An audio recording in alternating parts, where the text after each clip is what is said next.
Hello, traders. FX Pip Collector here. Today is Wednesday, September 3rd, and this is my analysis for the Euro US dollar, and we are on the 4-hour time frame.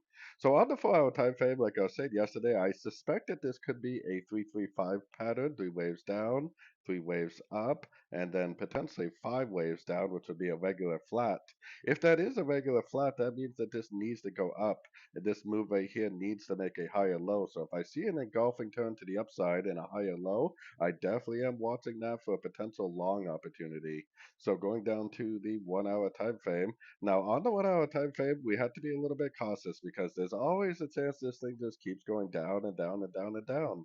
So we do want to be a little bit cautious. What I would prefer to see is I would prefer to put my Fibonacci retracement on this 1 hour time frame, and I would want to see a Fibonacci retracement bounce. I would want to see it engulfing up, and I would like to see a break of structure all happen at a Fibonacci level. If that does happen, then I definitely will take that as my next long opportunity, hopefully for the continuation of the very high time frame weekly uptrend. Like I said, definitely want to see all these things before I do enter long again. So anyways, don't forget to check out my website linked over here in the corner. And as always, thank you for watching and happy trading.